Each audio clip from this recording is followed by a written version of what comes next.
नमस्कार, news point लेकर हाजिर हूं मैं राजीव। दोस्तों, पीएम मोदी देश को उसके हाल पर छोड़कर एक बार फिर 6 दिनों की विदेश यात्रा पर चले गए हैं। इस समय मोदी इंडोनेशिया में अपना स्वागत सत्कार करवा रहे हैं। सोशल मीडिया के लिए रील्स भी तैयार हो रही होंगी कि विदेश में लोग उनके लिए कितने दीवाने हैं। हो सकता है कि कल तक पता चले कि मोदी को कोई बड़ा अवार्ड मिल गया है।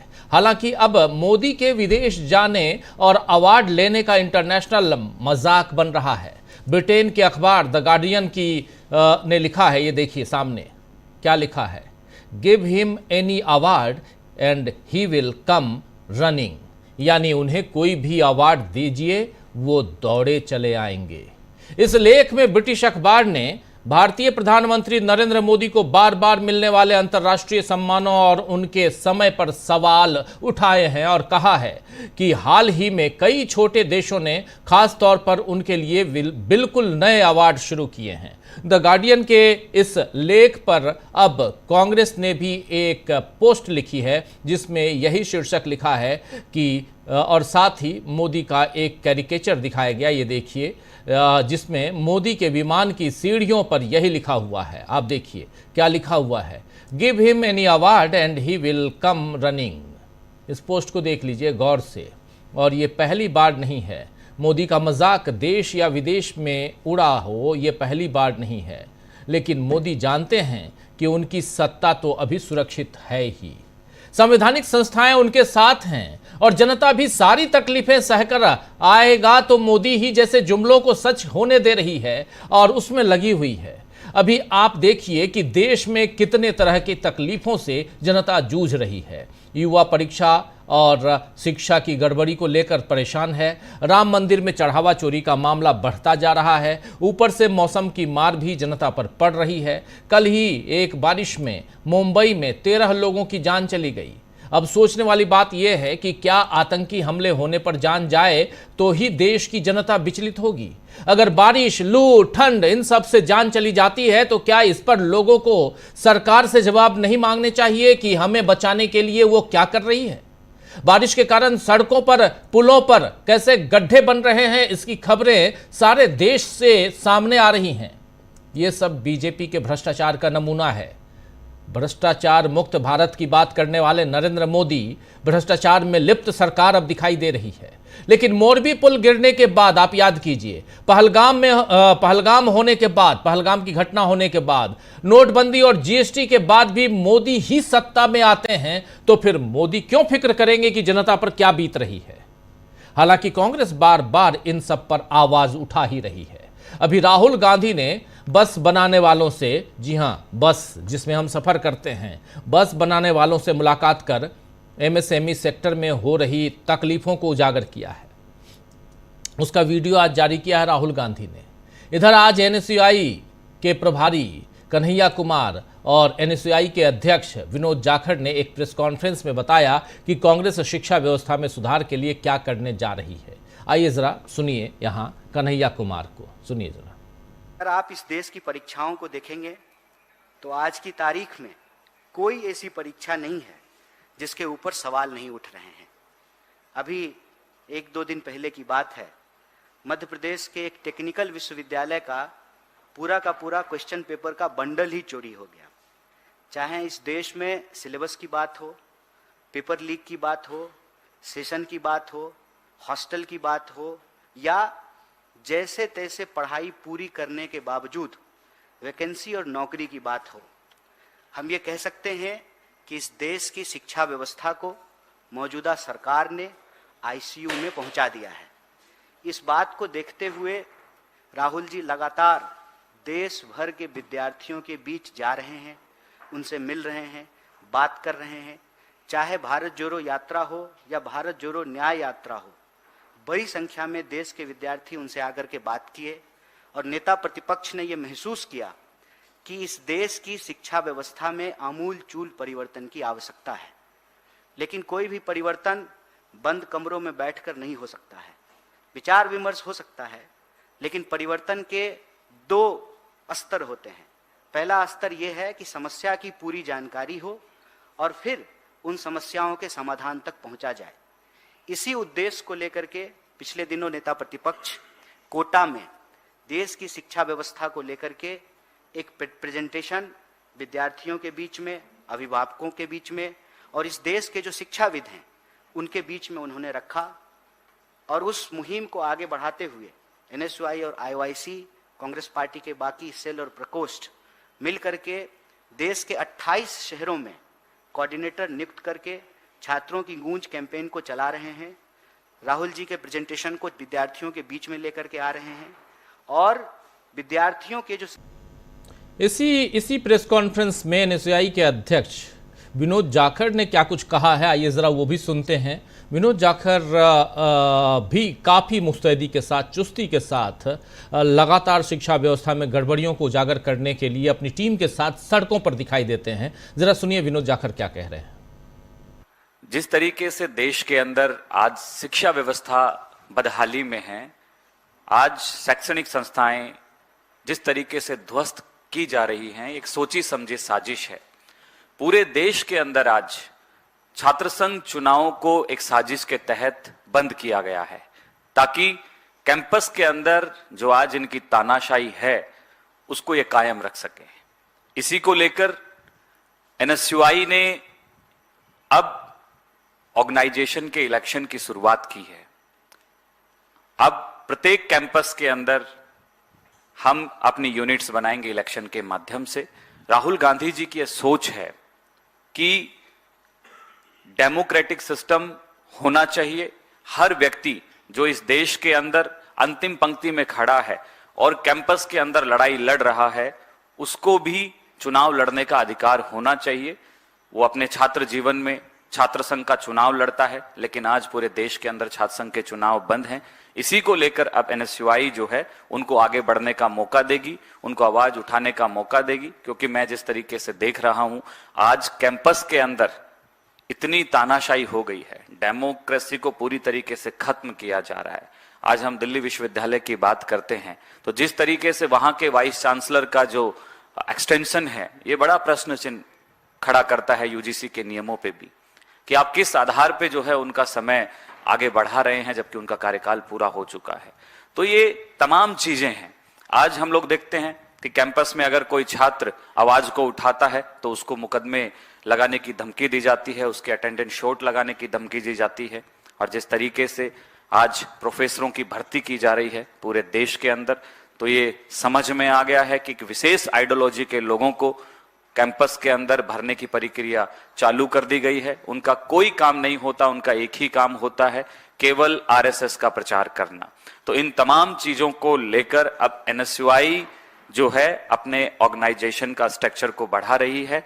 अब कैंपस के अंदर हम लोग जो है इलेक्शन कराने जा रहे हैं स्ट्रक्चर के प्रदेश में, जिसमें स्टेट प्रेसिडेंट का इलेक्शन होगा, डिस्ट्रिक्ट प्रेसिडेंट का इलेक्शन होगा और यूनिट प्रेसिडेंट का इलेक्शन होगा।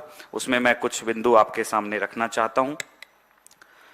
ये जो इसका मेंबरशिप जो फीस है, ये 3 साल का।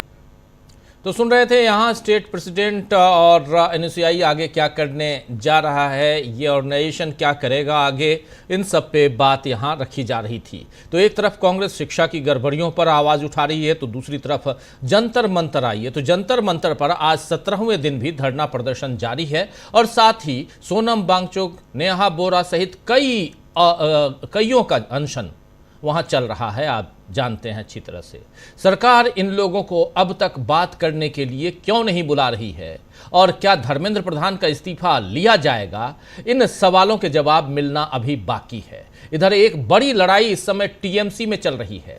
तृणमूल कांग्रेस पार्टी टीएमसी का बागी गुट पिछले दिनों चुनाव आयोग से मुलाकात कर चुका है, जिस पर ममता बनर्जी ने आपत्ति जताई थी और आज असली टीएमसी ने चुनाव आयोग को अपना जवाब सौंप दिया है। टीएमसी ने पार्टी पर अधिकार जताने वाले बागी गुट के दावों को पूरी तरह से खारिज कर दिया है। पार्टी ने कहा है कि ऑल इंडिया तृणमूल कांग्रेस की संगठनात्मक समितियां पार्टी के संविधान के तहत साल 2027 तक पूरी तरह वैध हैं। पार्टी के बागी नेता ऋतुव्रत बनर्जी के प्रतिवेदन के खिलाफ आयोग को यानी चुनाव आयोग को एक विस्तृत जवाब सौंपा गया है। बागी गुट का मुख्य तर्क है कि ऑल इंडिया तृणमूल कांग्रेस और नेशनल वर्किंग कमेटी का कार्यकाल साल 2025 में ही खत्म हो चुका है, लेकिन कल्याण बनर्जी ने बागी गुट के इस दावे को खारिज कर दिया है। कल्याण बनर्जी ने कहा है कि पार्टी के संविधान में समय समय पर संशोधन किए गए हैं। साल 2000 में इस कार्यालय को इस कार्यकाल को 3 साल से बढ़ाकर 4 साल किया गया था। इसके बाद साल 2006 में इसे बढ़ाकर 5 साल कर दिया गया था। इन सभी बदलावों की जानकारी चुनाव आयोग को दी गई थी। जैसी लड़ाई हम शिवसेना, आप लोग जानते हैं दोस्तों कि जैसी लड़ाई हम शिवसेना और एनसीपी में देख चुके हैं, वही हाल अब टीएमसी का किया जा रहा है। लेकिन क्या इस बार भी बीजेपी ही जीतेगी, ये देखना होगा, क्योंकि बार बार बीजेपी जीतती है कहां? वहां जहां संवैधानिक संस्थाओं को हस्तक्षेप करना चाहिए, वहां हस्तक्षेप न करते हुए बीजेपी की जीत घोषित हो जाती है। अभी एक मामला जो है, जो शिवसेना का दोनों गुटों का, वो ऑलरेडी पड़ा हुआ है। वो मामला सुप्रीम कोर्ट में अभी भी उसके फैसले का इंतजार है। 5 साल का कार्यकाल खत्म हो गया, चुनाव हो गए, लेकिन अभी भी इंतजार बाकी है। टीएमसी का मामला कहां जाएगा? और इसीलिए कह रहा हूं कि क्या इस बार भी बीजेपी ही जीतेगी? वही बंगाल में सरकार बनाने के बाद बीजेपी का असली चेहरा सामने आ चुका है। बारुईपुर जगह है, आप जानते हैं 24 परगना में। बारुईपुर में नाबालिग बच्ची के साथ हुए शोषण हुआ और उसकी जान लेने के मामले में अब शुभेंदु अधिकारी की सरकार घिर गई है, क्योंकि आरोप है कि ममता बनर्जी पीड़ित परिवार तक न पहुंच पाए, इसके लिए उन्हें नजरबंद किया गया। लेकिन ममता को रोकने वाले शुभेंदु अधिकारी भी पीड़ित परिवार के पास नहीं गए, जिस पर टीएमसी ने लिखा है आज सोशल मीडिया पर। टीएमसी का लिखना है कि शुभेंदु अधिकारी, आप हद दर्जे के पाखंडी हैं, ठीक प्रधानमंत्री की तरह, जिनके पास लगातार हो रहे अत्याचारों के बावजूद मणिपुर जाने का समय नहीं था। आपके पास भी बरुईपुर में उस छोटी बच्ची के परिवार से मिलने का समय नहीं है, जिसके साथ आपकी देख रेख में बेरहमी से शारीरिक शोषण और हत्या की गई। मीडिया रिपोर्ट्स के मुताबिक पीड़ित के माता पिता को पहले भवानी भवन में अमानवीय, असंवेदनशील और नाकाम मुख्यमंत्री से मिलने के लिए कहा गया था, और अब खबर है कि वो कल पीड़ित परिवार से बात करेंगे, क्योंकि आज वो राजनीतिक कार्यक्रमों में व्यस्त हैं। इसे कहते हैं प्राथमिकताएं। बीजेपी फॉर बंगाल के, यानी पश्चिम बंगाल की बीजेपी के नेता बेशर्मी की जिस हद तक जा सकते हैं, वो वाकई अविश्वसनीय है, यहां कह रही है टीएमसी। तो बीजेपी का बेटी बचाओ का पाखंड, सुशासन का पाखंड सब सामने आ रहा है। केवल पश्चिम बंगाल में ही नहीं, बल्कि पूरे देश में बीजेपी के अच्छे दिनों की कलई खुल चुकी है। अब जनता इस सच्चाई को देखकर क्या मोदी से जवाब मांगेगी? लेकिन मोदी जी तो झोला उठाकर इंडोनेशिया निकल गए हैं। एयरपोर्ट पर पहुंचते ही डांस देख रहे हैं। उसके बाद अब आगे क्या क्या रील्स बन के आएंगी वो आप लोग देखेंगे ही। तो ये सब कुछ हो रहा है, और ऐसे में एक तरफ आप दुनिया भर में जा रहे हैं। बहुत महत्वपूर्ण बात है कि पासपोर्ट की रैंकिंग हमारी गिरती जा रही है, अब और गिर गई है।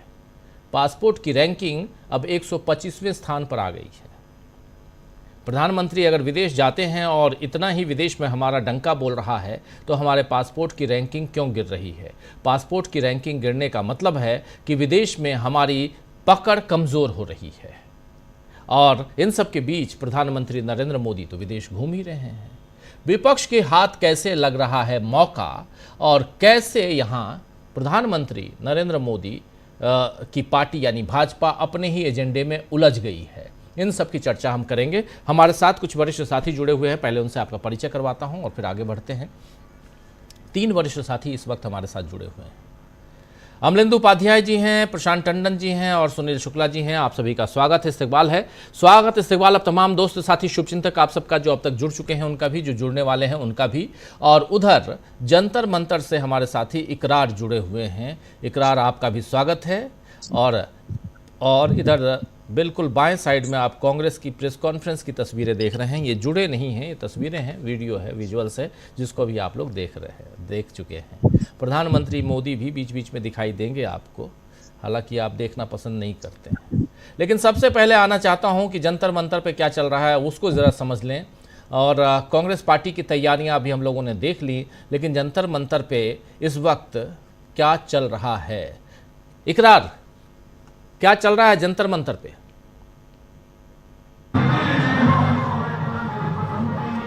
राजीव जी देखिए, आज जो है इस प्रोटेस्ट को अगर हम बात करें तो 17 दिन इस प्रोटेस्ट को हो गए हैं और 9वां दिन भूख हड़ताल का है।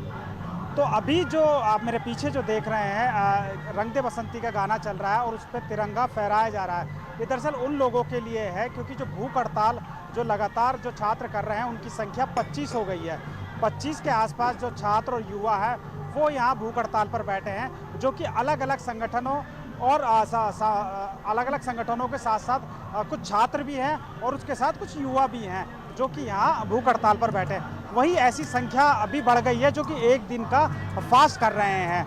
आप अगर फारूक एक बार ये दिखाइए जरा, मेरे राइट हैंड पर एक बाकायदा अनशन घर एक बना दिया है कि जो लोग यहाँ एक दिन का अनशन करना चाहते हैं वो यहाँ आकर बैठ सकते हैं। 1 दिन 2 दिन 3 दिन या जितने भी दिन का अनशन जो लोग करना चाहते हैं वो यहाँ बैठ सकते हैं। इसके ठीक बिल्कुल बगल में जो आयशा हैं उनके छात्र हैं, वो जो 6 में से 5 छात्र रह गए। एक छात्र दानिश है जो कि हॉस्पिटल में एडमिट है, उनकी तबीयत खराब है। वहीं अगर मैं बताऊं राजीव जी, आज 9वां दिन है और 9वें दिन में 7 ऐसे छात्र कह लीजिए, युवा कह लीजिए, वो उनकी तबीयत खराब हो गई है और वो हॉस्पिटल में एडमिट है। यानी जो हॉस्पिटल में एडमिट की संख्या है वो 7 पहुंच गई है और यहाँ जो इस समय प्रोटेस्ट कर रहे हैं उनकी संख्या 25 पहुंच गई है। तो लगातार जो ऐसे लोग यहाँ पे आ रहे हैं जो 1-1 दिन का 2-2 दिन का लगातार अनशन कर रहे हैं। और इसके साथ साथ आज जो सामाजिक कार्यकर्ता हर्ष मंदर वो खुद यहाँ पहुँचे और मंच भी उन्होंने शेयर किया और मंच के बाद जो आयशा के जो भूख हड़ताल पर जो छात्र बैठे उनसे भी उन्होंने मुलाकात की। यानी लगातार राजीव जी जो अब ये मंच जो है वो खाली एक, अगर हम ये कहें कि सीजेपी को समर्पित है, ऐसा नहीं है। सीजेपी के फेस जरूर 3 या 4 लोग दिख रहे हैं, लेकिन यहाँ ऐसे लोगों की संख्या लगातार बढ़ रही है। जैसी खुद विनोद जाखड़ जो चर्चा कर रहे थे, जो कांग्रेस जिन मुद्दों को लगातार उठा रही है, ऐसे ही मुद्दे जो है वो अब जंतर मंतर से भी उठने लगे हैं। यानी लोगों की जो तमाम जो छात्र आ रहे हैं, जो युवा आ रहे हैं, इनकी संख्या जो है वो लगातार बढ़ रही है। और वो सिर्फ अब जो है नीट पेपर लीक पर फोकस ना रहकर जो तमाम तरीके की शिक्षा व्यवस्था में गड़बड़ियां हैं उन पर अब फोकस हो गया है। इसके साथ साथ और कई तरीके की, मंदिर में चंदा चोरी की बात हो, तमाम वो मंच से जो है वो जो भी वक्ता आ रहा है उसका ज़रूर जिक्र कर रहा है। यानी जंतर मंतर पर जो 17वां दिन इस भूख हड़ताल का अगर हम कहें, जो नीट पेपर लीक को लेकर शुरू हुआ था, वो अब एक बड़ी तादाद में जो है ऐसी जो देश भर में जो समस्या है या जो परेशानी है उनको लेकर एक मंच बन चुका है, जहां सामाजिक कार्यकर्ता से लेकर पॉलिटिकल पार्टी से लेकर तमाम जो युवा जिनका कोई किसी पार्टी से संबंध नहीं है, जो दूर दराज के राज्यों से आ रहे हैं, वो मंच शेयर कर अपनी अपनी परेशानी बता रहे हैं। जी राजीव जी जी जी जी बिल्कुल। और ये बताइए कि जो लोग अनशन पे हैं उनके क्या हाल हैं इस वक्त, उनकी तबीयत कैसी है और क्या डॉक्टर्स और बाकी जो देख रेख है वो चल रही हैं? क्या किसी भी ढंग की जानकारी ऐसी है आपके पास कि सरकार ने अपनी तरफ से कोई कोशिश की हो या इधर से कोई कोशिश सरकार के नुमाइंदों से मिलने की हुई हो?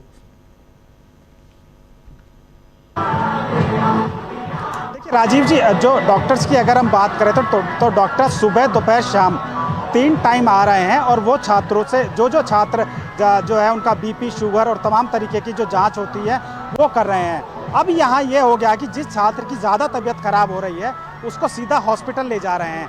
यानी 9 दिन से जो है, अगर आयशा के अगर हम बात करें, नेहा की बात करें, तो उनको लगातार जो है वो 9 दिन हो गए हैं फास्ट पे बैठे, लेकिन उनके साथ एक छात्रा थी वो हॉस्पिटल में एडमिट है। यहाँ कुछ युवा बैठे थे, उनकी जैसे तबीयत बिगड़ी उनको हॉस्पिटल एडमिट करवाया गया। यानी जो जिस तरीके की अगर तबीयत ज़्यादा खराब हो रही है तो हॉस्पिटल एडमिट करवाया जा रहा है। वहीं एक खबर ये भी है कि राजीव जी, हो सकता है कि सोनम को भी अगर उनकी तबीयत बिगड़ती है तो उनको भी हॉस्पिटल ले जाया जा सकता है, क्योंकि लगातार जिस तरह से यहाँ लगातार छात्रों को जो हॉस्पिटल ले जाया जा रहा है तो तमाम तरीके की जो कंडीशंस हैं उन पर निर्भर कर रहा है, क्योंकि ह्यूमिडिटी है, मौसम बहुत ख़राब है। वहीं अगर हम बात करें कि सरकार की तरफ से अभी तक किसी तरीके की कोई जो है वो संपर्क साधने की या इनकी ओर से किसी भी तरीके की संपर्क साधने की फिलहाल कोई कोशिश नहीं की गई है। लगातार हम इनके जो भी जो कार्यकर्ता कह लीजिए या जो सीजेपी के संस्थापक है या बाकी जो तमाम जो लेफ्ट विंग है उनसे जब हमने बात की क्योंकि इस कंडीशन में वो लोग नहीं, हमने नेहा से कोशिश की बात करने की, लेकिन क्योंकि 9वां दिन है उनकी तबीयत बहुत ज़्यादा ख़राब है, बहुत वीकनेस आ गई है, वज़न कम हो गया है, तो इसको लेकर जो है वो अगर हम बात करें तो जो तमाम जो तबीयत जो छात्रों की बिगड़ रही है तो उनको हॉस्पिटल में एडमिट करवाया जा रहा है। ये थोड़ा ठीक है क्योंकि कई एक छात्र थे जो कि अड़ गए थे कि मैं जब तक नहीं जाऊंगा जब तक कि धर्मेंद्र प्रधान इस्तीफा नहीं देते। फिर यहाँ मौजूद लोगों ने उनको समझाया कि उसके बाद में वो हॉस्पिटल जाने के लिए तैयार हुए। यानी जो अनशन पर बैठ रहे हैं वो अड़िग है अपनी बातों पर, लेकिन कंडीशन उनकी इस तरह हो रही है कि उनको मजबूरन हॉस्पिटल जाना पड़ रहा है। अगर हम बात करें अभी तक जब से भूख हड़ताल शुरू हुई है तो राजीव जी छात्र 7 जो हैं छात्र या युवा वो अभी तक हॉस्पिटल जा चुके हैं यहाँ से।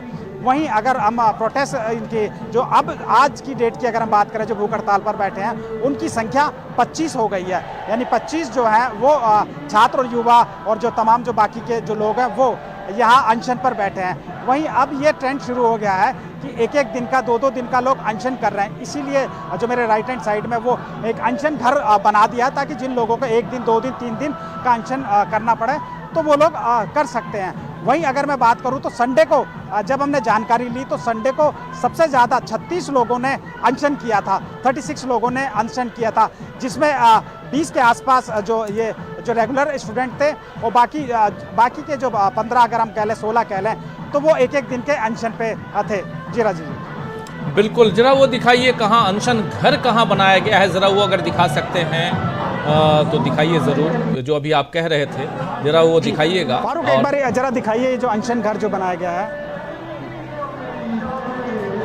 फोकस करके दिखाइए। ये देखिए राजीव जी, ये देखिए पूरा ये अनशन घर अब ये बना दिया गया है और यहाँ कुछ युवक है, कुछ अभी इसमें यहाँ अंदर बैठे हैं, वो लेटे हुए हैं यहाँ, और कुछ छात्र जो हैं वो मंच के पास गए हैं क्योंकि उन लोगों के लिए एक तरीके से जो छात्र जिन्होंने सुसाइड किया था उनको श्रद्धांजलि देने का कार्यक्रम चल रहा है। साथ ही उन छात्रों की जो कि भूख हड़ताल पर बैठे हैं उनके लिए भी सम्मान में जो है ये कार्यक्रम मंच पर आप देख सकते हैं। फारूक एक बार मंच दिखाइए, मंच पर ये कार्यक्रम किया जा रहा है। लगातार जो है देशभक्ति के गाने बजाए जा रहे हैं और तिरंगा जो है वो लहराया जा रहा है। ये उन लोगों के लिए जो लगातार यहाँ धरने पर बैठे हैं और लगातार 9 दिन से जो अनशन पर बैठे हैं उनकी हौसला अफजाई के लिए लगातार इस तरीके के कार्यक्रम आज किए जा रहे हैं। आज दीप के नहीं है लेकिन उसका कोई इतना फर्क दिख नहीं रहा। लगातार मंच का संचालन हो रहा है और लगातार जो है जो सामाजिक कार्यकर्ता कह लीजिए, आज आम आदमी पार्टी के विधायक भी जो पूर्व विधायक रहे हैं वो भी आए और कई इस तरीके के जो सामाजिक कार्यकर्ता हैं वो लगातार यहाँ पहुँच रहे हैं। तो इससे राजीव जी एक आइडिया जो है, अब ये अनशन का अब तीसरा पार्ट शुरू हो गया है। अगर हम इसको कहें, पहला पार्ट जब हमने चर्चा की थी तो लोग यहाँ धरने पर बैठे थे, दूसरा पार्ट जो शुरू हुआ वो अनशन से शुरू हुआ।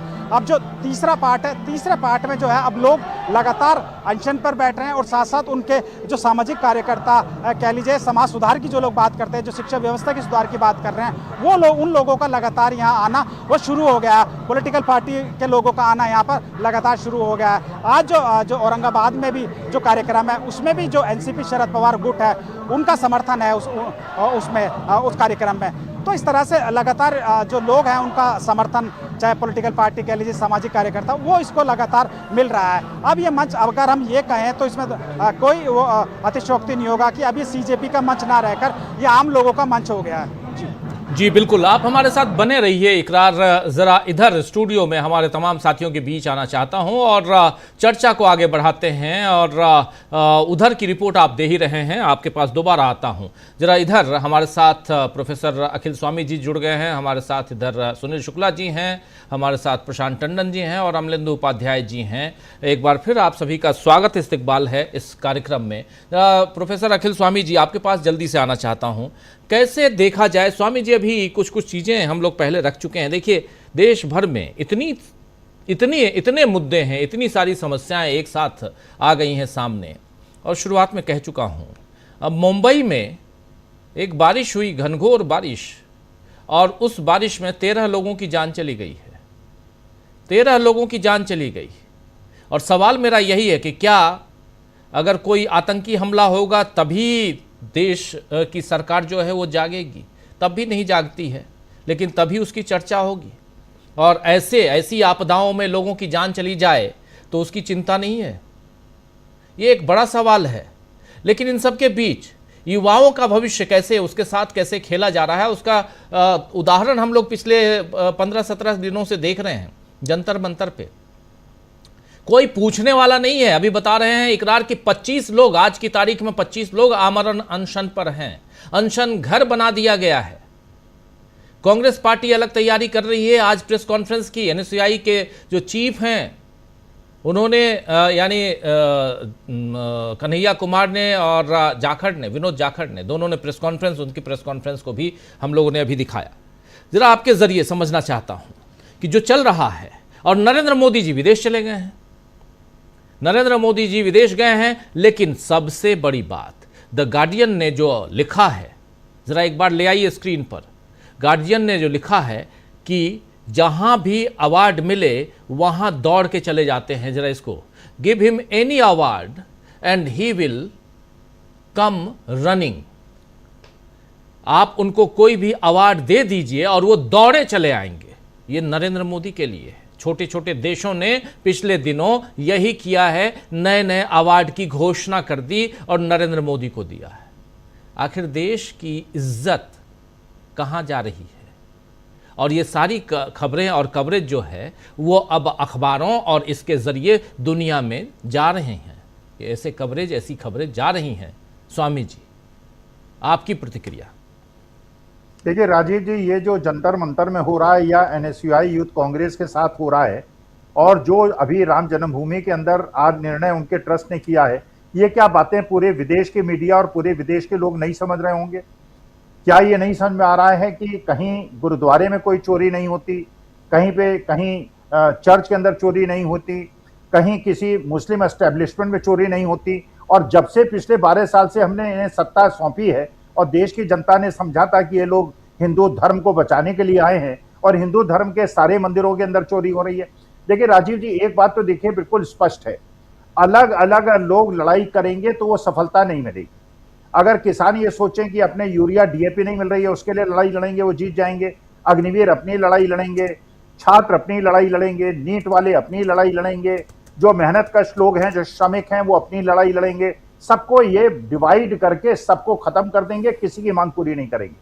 देखिए मैं तो ये चाहता हूं एक ऐसा समन्वित समग्र जैसे आंदोलन हो, एक ऐसा जो राष्ट्र के संविधान को, लोकतंत्र के बचाने के लिए एकीकृत, बिल्कुल एक दिशा में एक झंडे के नीचे सब लोग इकट्ठे हो जाएं, सब लोग। लेकिन वो लीडरशिप होगी ऐसी जैसे आपको जयप्रकाश नारायण की लीडरशिप मिल गई थी। एक ऐसी लीडरशिप हो जो निर्विवाद हो, जिसका कोई बैकग्राउंड ना हो, जिसकी कोई पॉलिटिकल एफिलिएशन ना हो, और उसके बाद सारे लोग, सारे श्रमिक जो आज के तारीख में परेशान हैं कि 12,000 की तनख्वाह में उनका घर नहीं चल रहा है, आज जो लाखों लोग दिल्ली और आसपास के हैं जिनके मकान तोड़े गए हैं, जिनको बरसात के अंदर सड़क पर रहने के लिए मजबूर कर दिया गया है, और जो स्टूडेंट्स हैं उनके पेपर लीक हो रहे हैं, किसानों को डीएपी और यूरिया नहीं मिल रहा है, हर जगह इस प्रकार का नंगा। हर आदमी को जो देश से प्यार करता है वो इकट्ठा होना पड़ेगा, एक साथ होना पड़ेगा। अलग अलग लड़ाई से ये सबको तोड़ देंगे, सबको हतोत्साहित कर देंगे, और जिस प्रकार से ये चोरी डकैती चलती रहेगी और देश की प्रतिष्ठा गिरती रहेगी। देखिए जो लोग देश के लिए चिंतित हैं, अलग अलग विचारधाराओं से, आज विचारधारा का प्रश्न ही नहीं है। आपकी विचारधारा क्या है? आप लेफ्टिस्ट हैं, राइटिस्ट हैं, सेंट्रलिस्ट हैं, लेकिन केवल गोडसेवादियों को छोड़ के आज के तारीख में जो भी संविधान में बिलीव करता है, जो भी बाबा साहब भीमराव अम्बेडकर में बिलीव करता है, जो भी महात्मा गांधी में बिलीव करता है, एवरीबॉडी शुड बी वेलकम। एक झंडे के नीचे आइए, कोई नेतृत्व का प्रश्न नहीं है, सब लोग आ जाइए। जैसे किसानों ने करके दिखा दिया था, लाखों लोग आके बैठ गए थे, पूरी पाइपलाइन थी। और हम भी ये विश्वास दिलाते हैं कि अगर इस प्रकार की, क्योंकि हमें अपनी अगली पीढ़ी के ये कष्ट देखने में कष्ट हो रहा है, हम देख रहे हैं हमारे यूथ कांग्रेस एनएसयूआई की और जंतर मंतर में ये बैठे हुए बच्चों के साथ कैसे अन्याय हो रहे हैं, ये हमें पीड़ा दे रहा है, ये हमें कष्ट दे रहा है।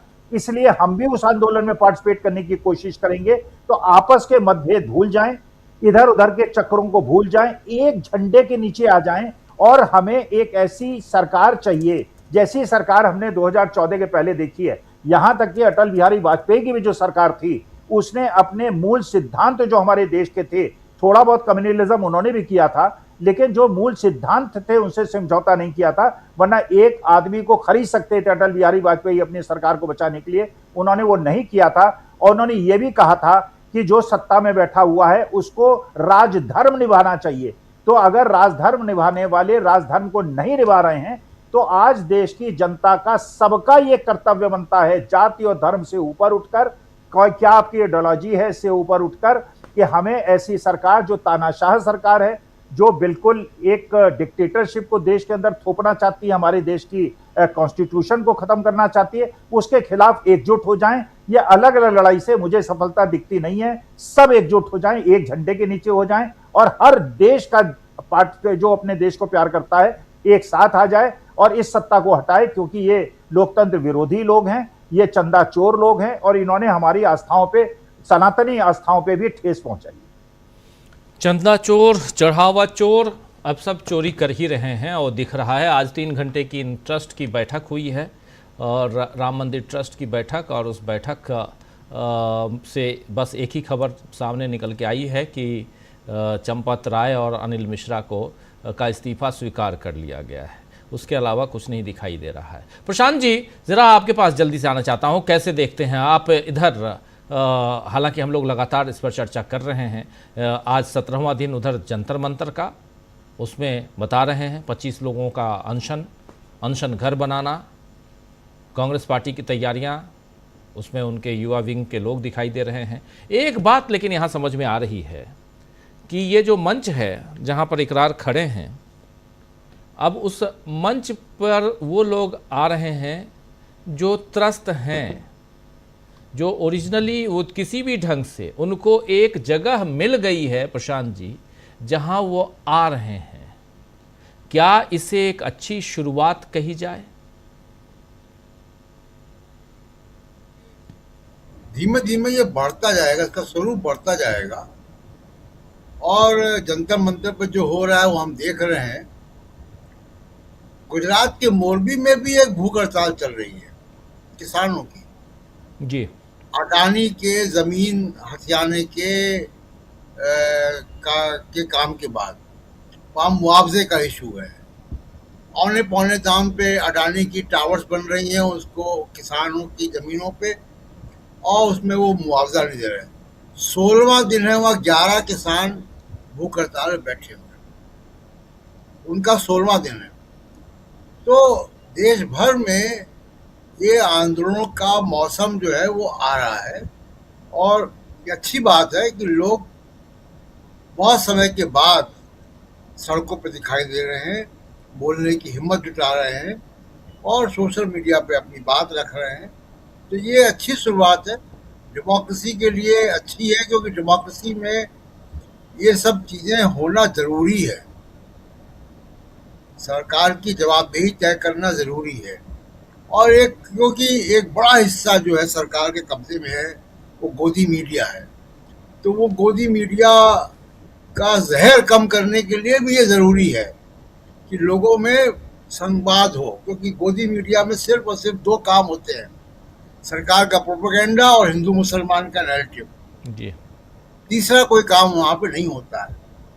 तो ये अच्छी बात है कि ये सब हो रहा है और छात्रों के साथ साथ तमाम और लोग भी जुट रहे हैं।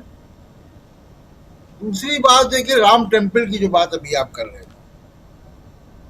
आज वहाँ ट्रस्ट की बैठक थी, आपने बताया 3 घंटे चली बैठक, और वहाँ से बहुत चौंकाने वाली बातें आ रही हैं।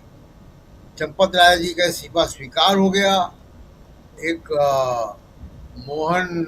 कृष्ण मोहन नाम के एक ट्रस्टी बनाए गए थे, उनको फिलहाल के लिए कार्यकारी महासचिव बना दिया गया। लेकिन उससे ज़्यादा चौंकाने वाली बात क्या है, इसी राम मंदिर ट्रस्ट जो तीर्थ ट्रस्ट, उसमें स्वामी गोविंद देव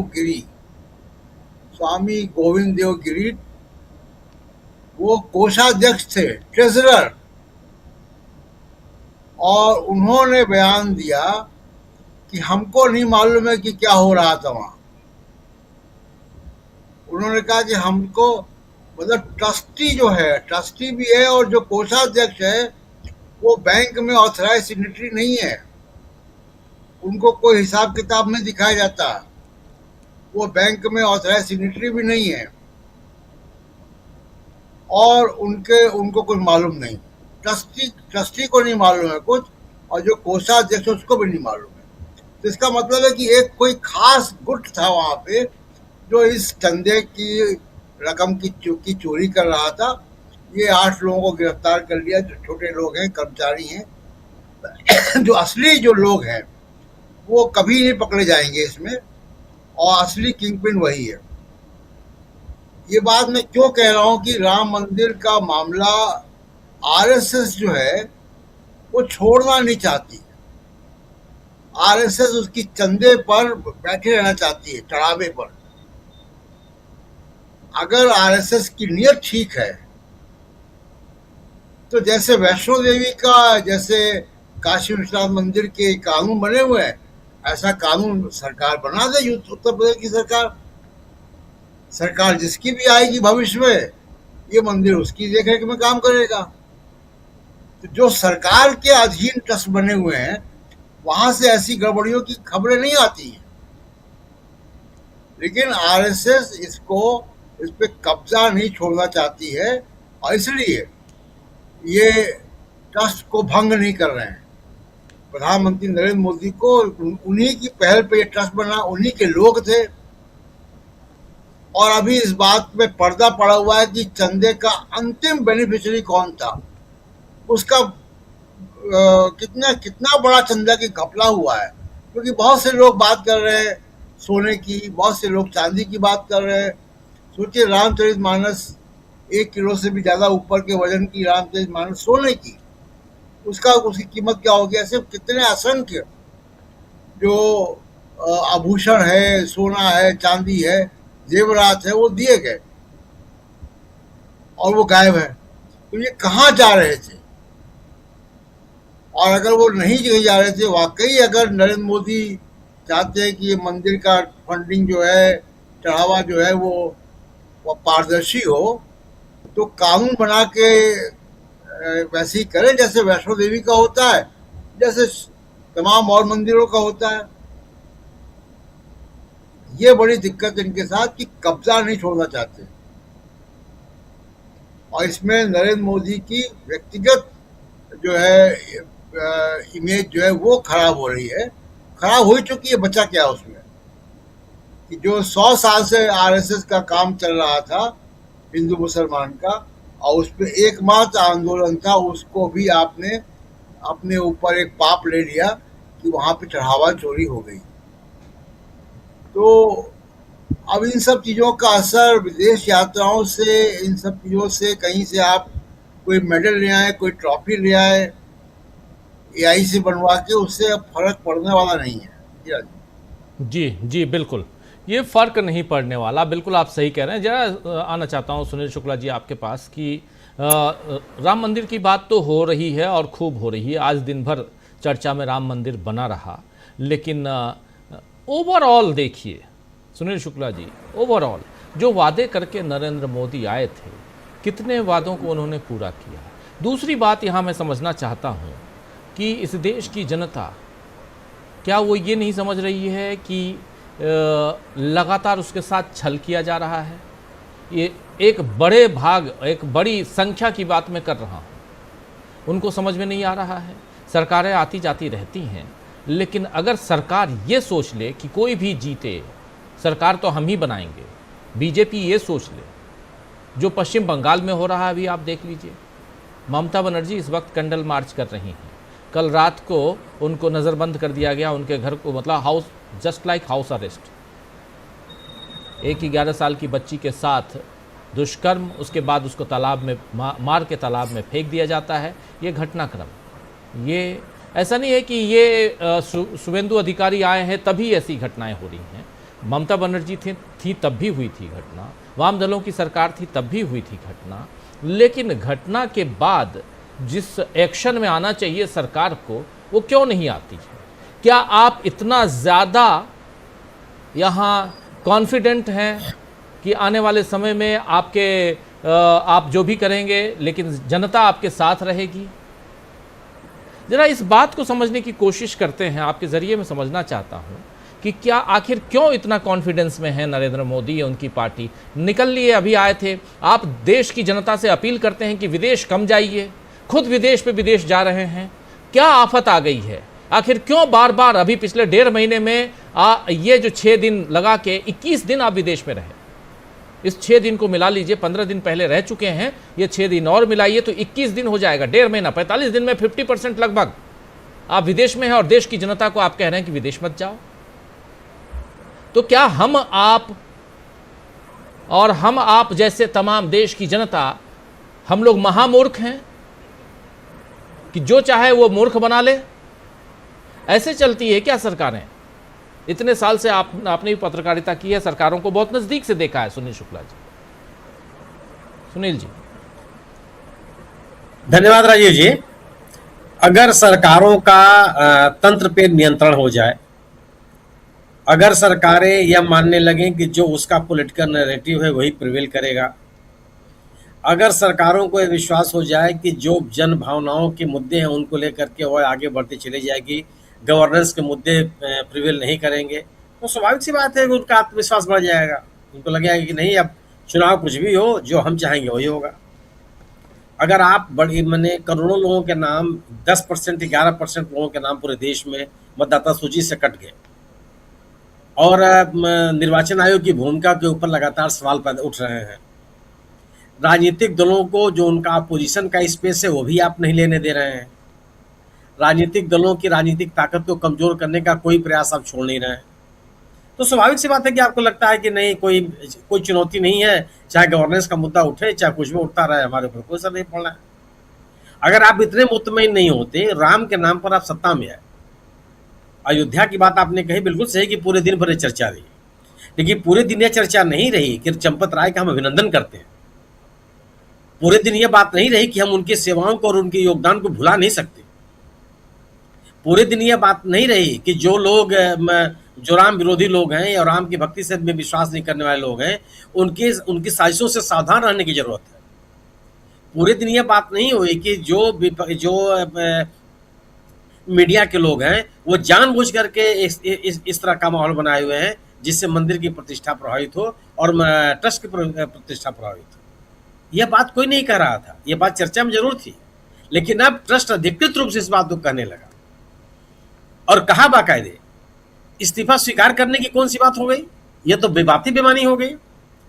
गोविंद देव गिरी साहब ने क्या कहा कि ट्रस्ट के नियमों के अनुसार इस्तीफा देते ही आप पद मुक्त हो जाते हैं, ये उन्होंने इस बात को कही। तो किस बात के लिए बैठक कर रहे थे आप? अगर यह बात है कि पद जो आपने इस्तीफा दिया तो आप पद मुक्त हो गए, आपका इस्तीफा स्वीकार करने की आवश्यकता नहीं है, तो किस बात के लिए बैठक थी? और अगर इस बात के लिए बैठक थी कि साहब ये चोरी हुई, दान में घपले हुए, लोगों ने पैसे में हेरा फेरी की, नृपेंद्र मिश्रा के अनुसार चोरी नहीं डकैती हुई, तो उसके बारे में आपकी क्या राय है?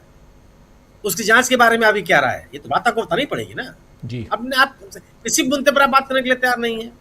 और अगर आप इस बात की चर्चा करते हैं कि अगर आपने पद से अगर आपने इस्तीफा दे दिया, पद का भी नाम नहीं ले रहे हैं, अगर आपने इस्तीफा दे दिया तो आपका इस्तीफा स्वीकार कर लिया गया, तो चंपत राय ने कहां से इस्तीफा दिया है?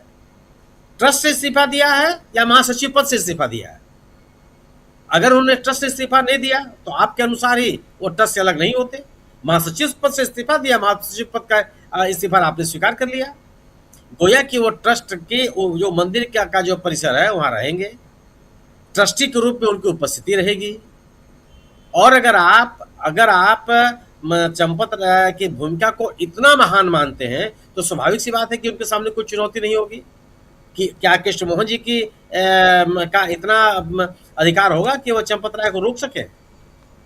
अगर ट्रस्ट उनका अभिनंदन करता है, उनके योगदान के प्रति नतमस्तक है, उनकी वेदना से वो पीड़ित है, तो स्वाभाविक सी बात है कि वो उनको और वेदना नहीं देना चाहेगा, उनकी वेदना को दूर करने का प्रयास करेगा।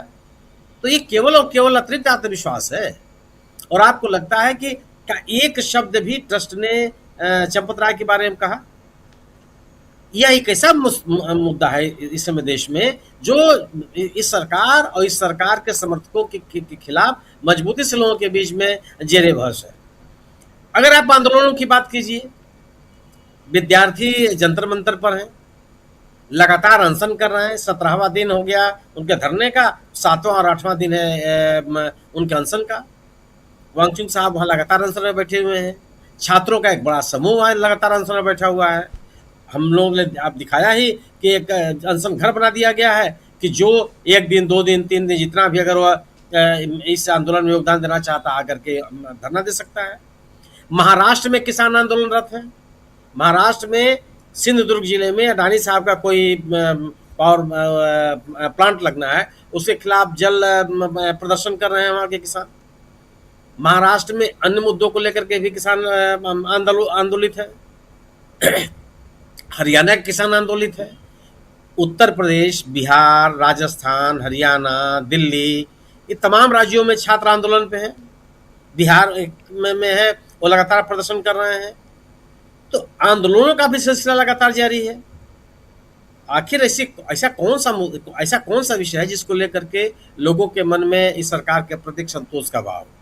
आपने कहा कि सरकार ने जितने वायदे किए थे, स्वाभाविक सी बात है, इस सरकार ने 2 करोड़ लोगों को प्रतिवर्ष नौकरी देने का वायदा किया था, कहाँ गया वो?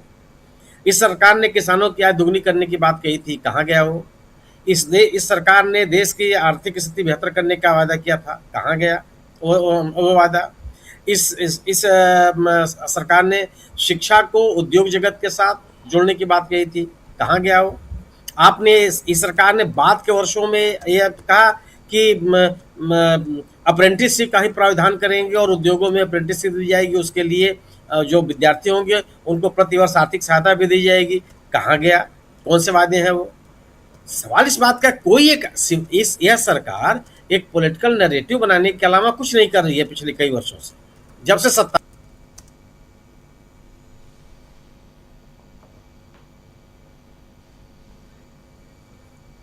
आपका माइक डिस्कनेक्ट हो गया है सुनील शुक्ला जी, आपकी आवाज नहीं आ रही है। इस देश के इतिहास का कोई भी दौर बताइए आप राजीव जी, जिसमें सरकारों ने राजनीतिक दलों को इस तरह से कमजोर करने का प्रयास किया, उनको संगठन को कमजोर करने की कोशिश की गई हो। ऐसा कोई कानून कभी बना है कि जो आर्थिक संसाधन है विपक्षी दलों के एकदम सुखा दिए जाए, खत्म कर दिए जाए, कोई उनको चंदा न देने पावे? जो लोग चंदा दें, उन चंदा देने वालों के खिलाफ सरकारी कार्रवाई करने लगे। ऐसा आपने कोई कानून पूर्ववर्ती सरकारों ने बनाया कि उद्योगपतियों के हाथों में पूरे राजनीतिक दल सौंप दिए जाए? राजनीतिक दल चंदा देंगे और उन राजनीतिक दलों को उद्योगपति चंदा देंगे और सरकारें उनको विभिन्न योजनाओं के माध्यम से अपने काम दे करके उनको उपकृत करेंगी। ये तो कभी नहीं होता था, ये हो रहा है, बाकायदे होता रहा। बाद में मतलब सत्तारूढ़ दल और विपक्ष के खातों के बीच में इतना अंतर हो, आपके पास तो प्रतिवर्ष का 1952 से लेकर के 2026 तक के आंकड़े उपलब्ध होंगे। कोई बता सकता है कि सत्तारूढ़ दल का और विपक्ष के दल के बीच में जो उनके कोष का फर्क है, इस कदर फर्क रहता है? कभी भी रहा है? कांग्रेस भी लंबे समय तक सत्ता में रही है, अन्य दल भी सत्ता में रहे हैं, उनके पास कोष की स्थिति कहाँ थी? और आज आपके पास ऐसा कौन सा ज्ञान आ गया कि लगातार आपका कोष बढ़ता चला जा रहा है और विपक्षी दलों को कोई चंदा देने के लिए तैयार नहीं है? ये तो स्थिति नहीं थी। तो आप राजनीतिक स्पेस देंगे नहीं, संसाधन आप देंगे नहीं, राजनीतिक गतिविधियां संचालित करने के अवसर आप उनको देंगे नहीं, तो राजनीतिक दलों को भी कमजोर करने का प्रयास करेंगे, आंदोलन होने नहीं देंगे। जो आंदोलन करेगा तरह तरह की बातों से आप उनको नवाजते रहेंगे, आंदोलनों को आप कमजोर करने का प्रयास करते रहेंगे। तो ये केवल और केवल यह आत्मविश्वास आपके पास है कि जो सरकार का पॉलिटिकल नैरेटिव है वही चलेगा, लेकिन अब वो नहीं है। ये वही सरकार है जिसको 2014 से सत्ता में आने के बाद 19 तक और कमोबेश 24 तक, 19 तक तो कोई पूछने वाला नहीं था, कोई बात ही नहीं करने वाला था, लेकिन 24 के चुनाव के 2 साल पहले तक भी इस सरकार के पक्ष में लगातार बोलने वाले लोग थे, कोई भी आलोचना सुनने के लिए तैयार नहीं थे।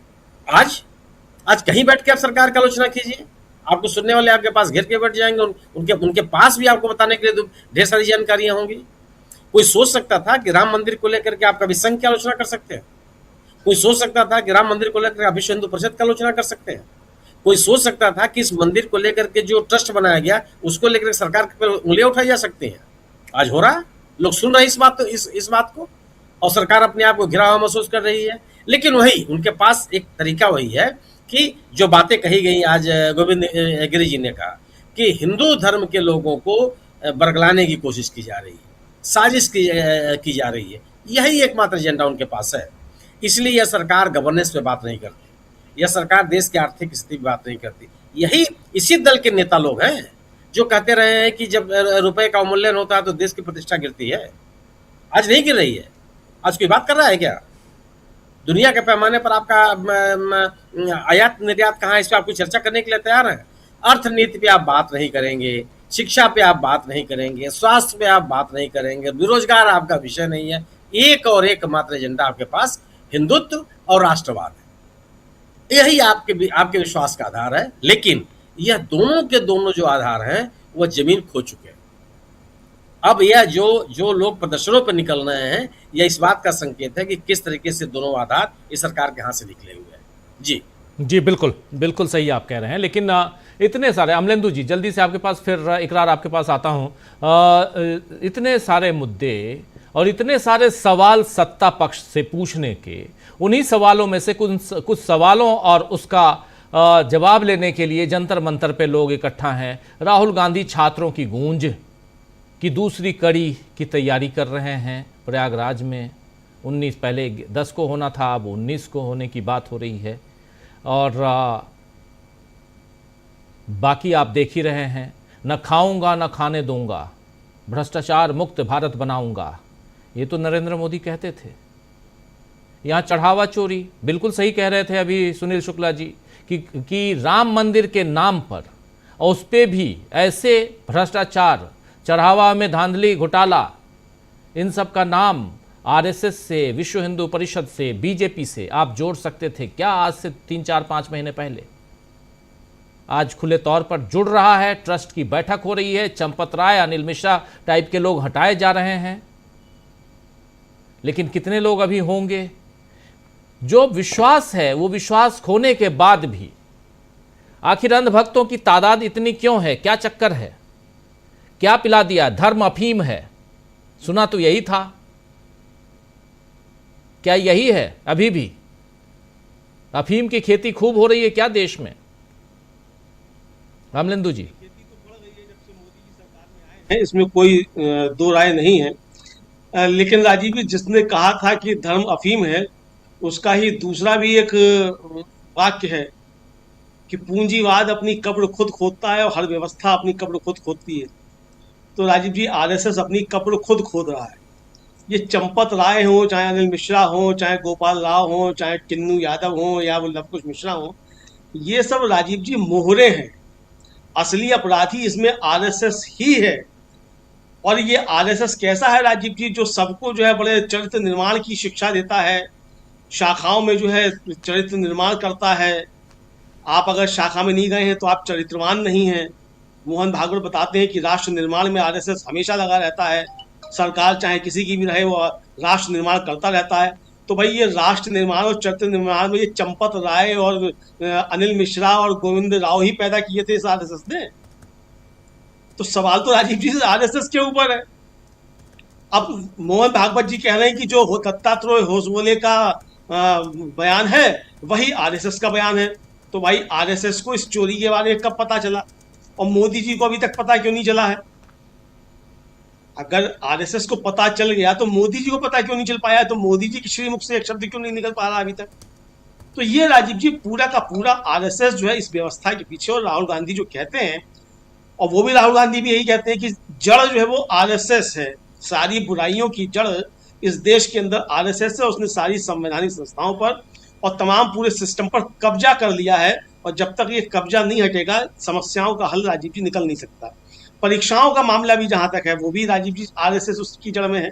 आप देखिए, जहां भी पेपर लीक करने वाले पकड़े जा रहे हैं या उसकी जो मास्टरमाइंड जिनको कहा जा रहा है वो पकड़े जा रहे हैं, सबके लिंक कहीं ना कहीं आरएसएस से जुड़े हुए हैं। सिर्फ एक नीट और एनटीए की आप बात छोड़ दिए, जितने भी पेपर लीक अब तक हुए हैं पिछले 10-12 सालों में, सबके मास्टरमाइंड कहीं ना कहीं आरएसएस से जुड़े हुए बताए जाते हैं। अब आरएसएस कह देगा कि ये तो हमारे नहीं है, तो कल को राजीव जी आरएसएस ये भी कह देगा कि चंपत राय आरएसएस के स्वयंसेवक नहीं थे। अब चंपत राय कहां से लाएंगे पर्ची आरएसएस की सदस्यता की? गोडसे के पास भी नहीं थी आरएसएस की सदस्यता की पर्ची, चंपत राय के पास भी नहीं होगी, मोदी जी के पास भी नहीं होगी यार सदस्यता की पर्ची तो आरएसएस की सदस्य। तो राजीव जी मुझे लगता है कि सारे इन समस्याओं की जड़ जो है वो आरएसएस ही है। लेकिन अब वो मोदी जी, राजीव जी जिस तरीके से कहते हैं ना खाऊंगा ना खाने दूंगा जो कहा, तो मोदी जी के विषय में तो ये धारणा राजीव जी मेरी तो कम से कम है कि मोदी जी कहें कि वो जा रहे हैं पूरब में, तो आप समझ लीजिए कि ये पश्चिम में जा रहे हैं। तो मोदी जी जो कहें आप समझ लीजिए कि उसका उल्टा ठीक है करेंगे। संविधान को माथे पे लगाया तो सबसे पहला प्रहार संविधान पे ही करने चले मोदी जी। ना खाऊंगा ना खाने दूंगा, तो समझ खाएंगे भी और खाने भी देंगे। अब देखिए कितना अच्छा सबके खाने का इंतजाम किया, मतलब ट्रस्ट भी खुद बनाया, घोषणा खुद की संसद में, ट्रस्टी भी खुद घोषित किए और सबके खाने का इंतजाम भी कर दिया। और अब बोल भी नहीं रहे इनके ऊपर, ये जो खा रहे थे ट्रस्ट के पैसा, हिंदुओं की भावनाएं जो आहत हो रही थी। मोदी जी की भावना आहत क्यों नहीं हुई राजीव जी? मेरी तो भावना बहुत आहत हुई, आपकी भी हुई होगी कि राम मंदिर में जो है वो चढ़ावा चोरी हो रहा है, राम मंदिर के अंदर अपराध हो रहा है, हमारी आपकी भावना आहत हो रही है, मोदी जी की भावना आहत ही नहीं हुई कि होती है चढ़ावा चोरी, मोदी जी झोला लेकर विदेश घूमते रहेंगे। तो ये तो राजीव जी ठीक ठाक काम नहीं है मोदी जी का। तो इसलिए राजीव जी जो कुछ चल रहा है इस देश के अंदर, जिस तरह की बातें चल रही हैं, इस सब के पीछे एक संगठित अपराध जो है वो किया जा रहा है। और इस सब की जड़ में आरएसएस और बीजेपी का शीर्ष नेतृत्व जो यही समझने, ये जो आप कह रहे हैं संगठित अपराध, यही महत्वपूर्ण है। इसी दिशा में मैं लेके जाना चाह रहा था इस डिबेट को, जो सवाल मैं अभी आपसे कर रहा था कि क्या अब इस देश में संगठित अपराध और संगठित गिरोह काम कर रहा है? गिरोह, अगर अपराध होगा तो गिरोह भी है। क्या एक सांगठनिक रूप से गिरोह जो है उसके कब्जे में आ चुका है देश? ये बड़ा सवाल है।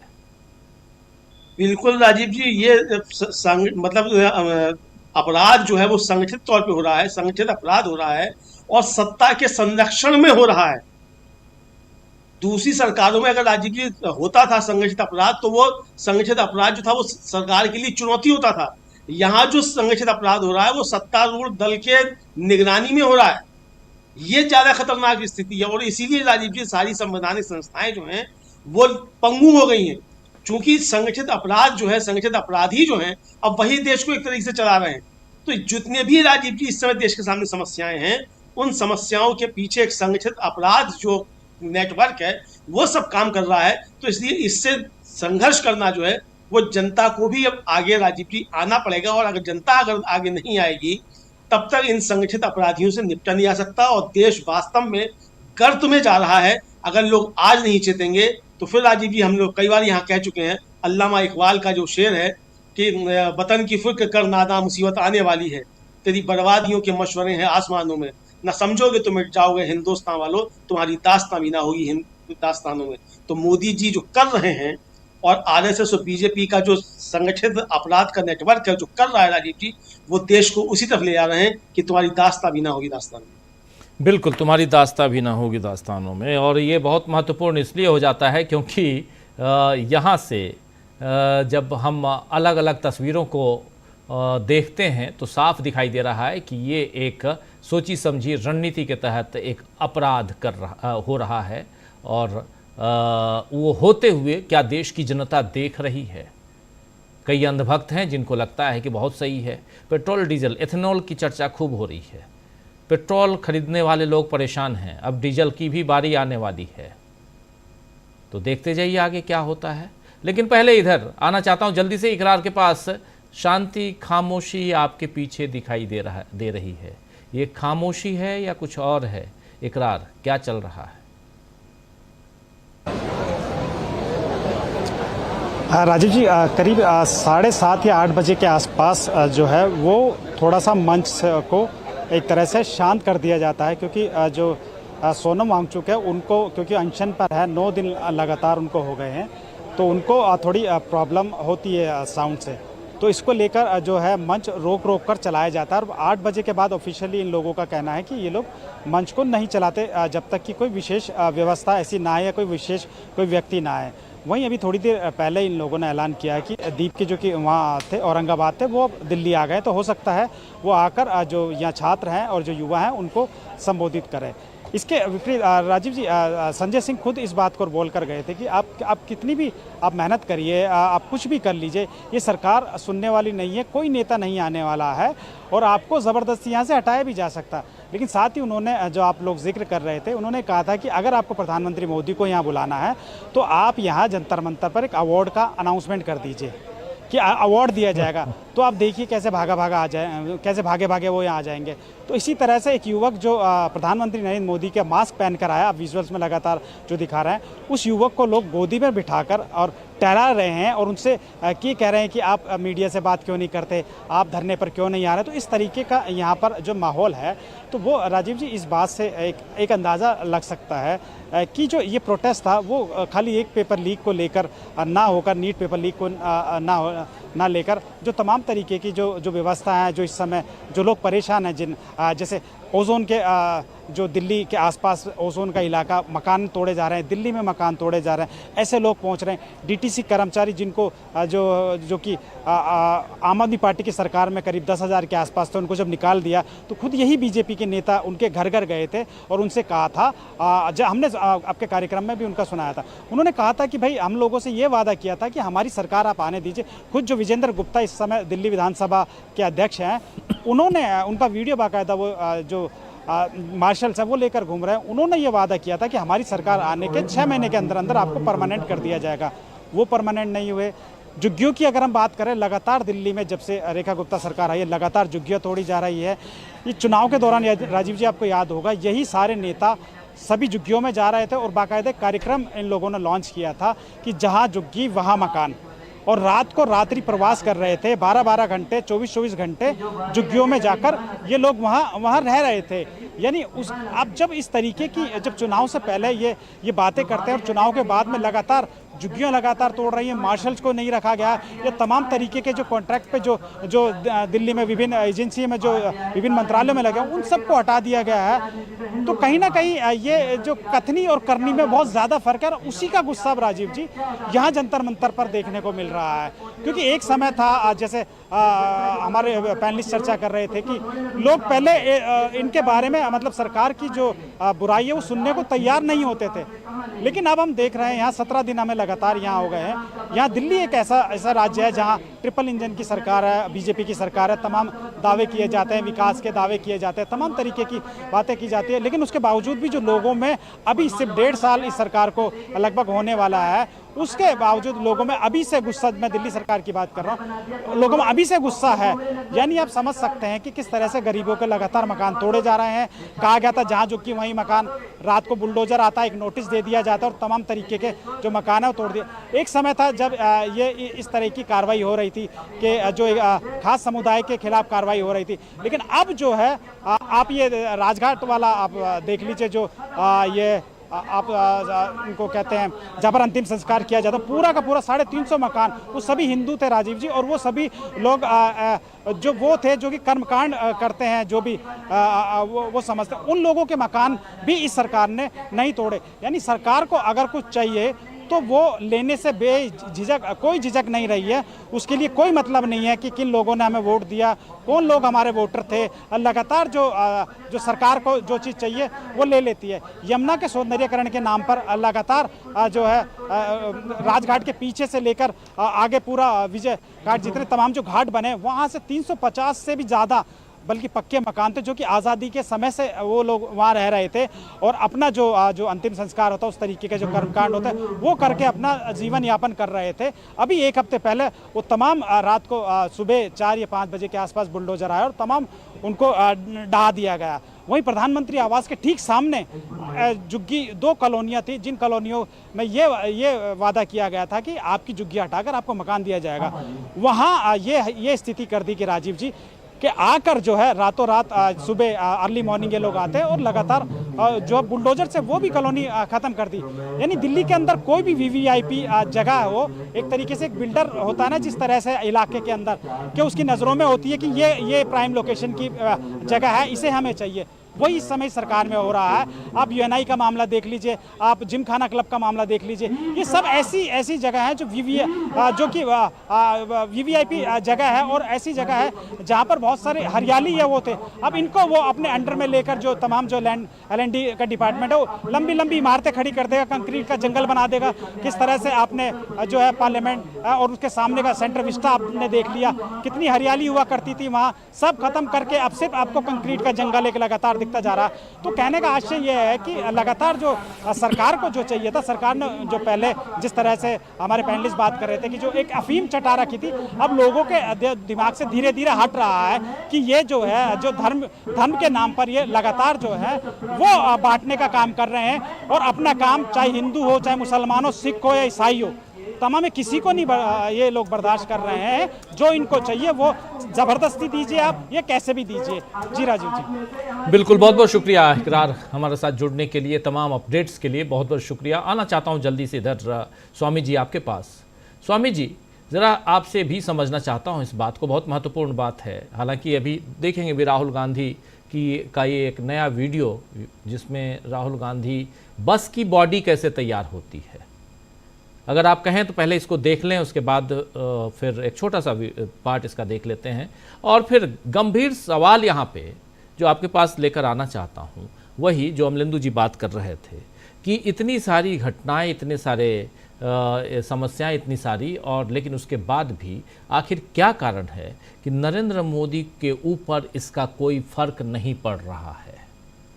राहुल गांधी क्या कर रहे हैं जरा देखते हैं, जरा एक बार इसको देख लेते हैं। स्वामी जी तुरंत आता हूं इसी सवाल के साथ, देखिए जरा।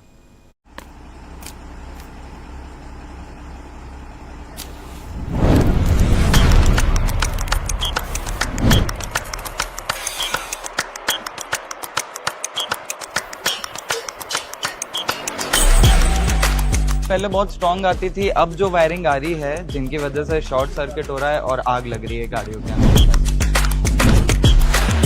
Bad quality. हाँ, लोकल बस बॉडी बिल्डर ने गाड़ी बनाई, उससे आग लगी, उसके अंदर लोगों की जान गई और ब्लेम आपको मिल रही है। वॉल्वो को गडकरी जी इतना प्रमोट कर रहे हैं, इतना प्रमोट अगर हम लोगों को किया होता तो शायद आप वॉल्वो बन जाते। हमको वॉल्वो नहीं बनना सर, हमको इंडियन मेड बनना है। All the fanciest cars are made like this. This is the skill. So it's the small and medium guys who build the bus, and now they're killing them. वो बस सालों से चल रही है और आज आप एकदम से बोल रहे हो कि इसको ऑल्टर करके लेके आओ, नहीं तो हम इसको चलने नहीं देंगे। मैं जाके देख सकता हूँ एक आपका यूनिट? बिल्कुल sir. This is the chassis. ये मिलता है आपको? ये नीचे का फ्रेम जिसके अंदर इंजन है, एक्सेल है, टायर्स हैं, ऑल दीज। ये जो वायरिंग है ये पहले बहुत स्ट्रांग आती थी, अब जो वायरिंग आ रही है जिनकी वजह से शॉर्ट सर्किट हो रहा है और आग लग रही है गाड़ियों के अंदर।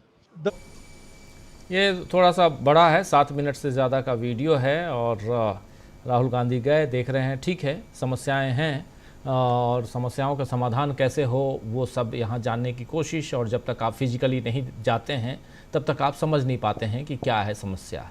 लेकिन समस्या यहाँ दूसरी है कि समस्याओं का समाधान करने की जगह नरेंद्र मोदी इतने कॉन्फिडेंट क्यों हैं।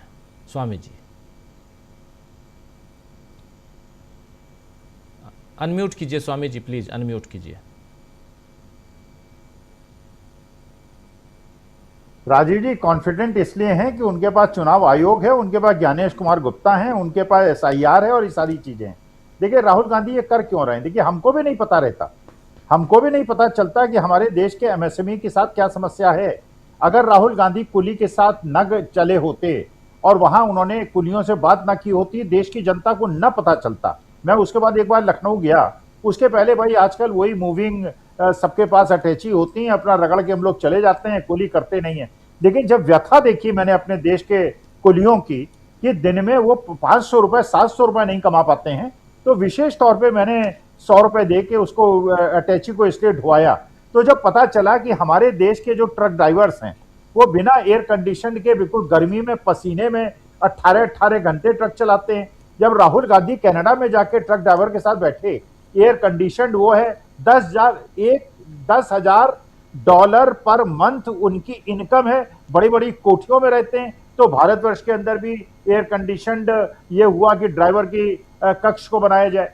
देखिए, जब मखाने के खेतों में गए, जब वो धान वालों के खेतों में गए, जब उन लोगों से उन्होंने बात की, जब वो उनके साथ जो जूता सिलने वाले थे उनके साथ जाके बैठे, देश की जनता को पता चलता है कि आपके देश के गरीब वर्ग किस प्रकार से संघर्ष कर रहा है। अब देखिए, असली मुद्दा क्या है। जो इकरार कह रहा था कि भाई अगर ये लाखों मकान तोड़े गए हैं दिल्ली एनसीआर के अंदर, पूरे के पूरे कॉलोनीज को तोड़ दिया गया है, झुग्गियां नहीं तोड़ी गई हैं, पक्के मकान भी तोड़ दिए गए हैं, 3-3। और एक कल मैं देख रहा था एक वीडियो, एक पार्षद साहब हैं जो भारतीय जनता पार्टी के हैं, उनके मकान को एक लोकल व्यक्ति दिखा रहा था कि मेन मार्केट में मेन रोड के ऊपर 7 मंजिला मकान बना हुआ है। 7 मंजिला, 4 मंजिला केवल अनुमन्य है, 7 मंजिला बना है। और कह रहा है इस पार्षद साहब के मकान को कोई नहीं तोड़ेगा, छोटे छोटे मकान तोड़ दिए जाएंगे, छोटे। तो मैं ये जानना चाहता हूं, ये आंदोलन है, चलिए ये कह रहे हैं छात्रों का आंदोलन है, ये जो 1 लाख लोगों के मकान टूटे हैं, जो बेघरबार हो गए हैं, और ये जनता से ये न्याय चाहते हैं, शासन से न्याय चाहते हैं, क्या ये 1 लाख मकान टूटने पे अगर 4 लाख लोग बेघर हो गए हैं, इन 4 लाख लोगों का ये कर्तव्य नहीं है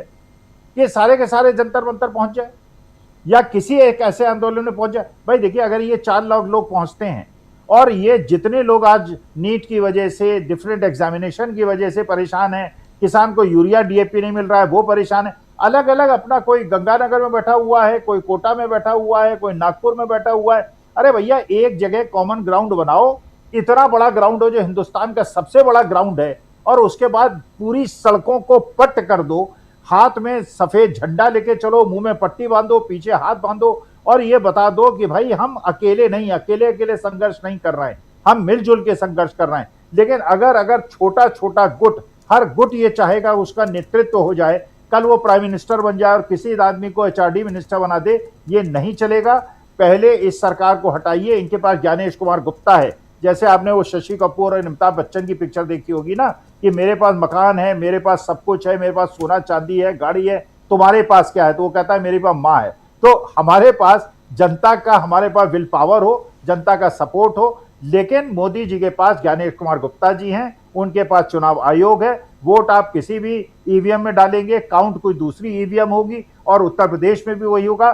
जबकि आज के तारीख में अगर उत्तर प्रदेश के अंदर आप एक रैंडम सर्वे करा लें, 80% लोग आज के तारीख में। और एक लास्ट बात कहता हूं राजीव जी, अगर उत्तर प्रदेश के, जैसे आज तो इन्होंने सारे ट्रस्ट वालों को बेदाग साफ कर दिया, इन पे कुछ नहीं है, बड़े दुखी हैं, हिंदू विरोधी शक्तियां ये कर रही हैं। अगर अखिलेश यादव कल उत्तर प्रदेश के मुख्यमंत्री बन गए, मैं उनसे रिक्वेस्ट करूंगा, एफआईआर लिखाइएगा चंपत राय बंसल के खिलाफ, गोपाल राव के खिलाफ, अनिल मिश्रा के खिलाफ। इनको बुलाइएगा। हिंदुस्तान के हर आदमी को जो कह रहा है कि 200 किलो चांदी उन्होंने दी थी, उनके पास प्रूफ है, लोगों ने पैसा दिया था, लोगों ने सोने का मुकुट दिया था।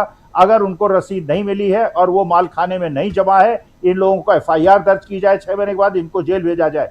अगर उत्तर प्रदेश की जनता चाहती है कि रामद्रोहियों के साथ जो राम का चंदा जिन लोगों ने चोरी किया है उनको दंड मिले, तो भारतीय जनता पार्टी की उत्तर प्रदेश में सरकार मत बनने दीजिए। अगर आपने भारतीय जनता पार्टी की सरकार बनने दी, ये चोरी डकैती चलती रहेगी, और हमारे राम के प्रति जो हमारा समर्पण है और सनातन के प्रति जो हमारा समर्पण है, उसका एक प्रकार से कम्प्रोमाइज होता रहेगा।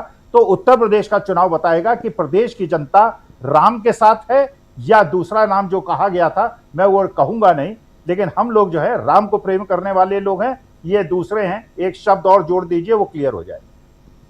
जी जी प्रशांत जी, सवाल मेरा अभी भी वही है जी, मैं उसी सवाल पे आ रहा हूं जी जी कि ये बार बार विदेश जा रहे हैं नरेंद्र मोदी।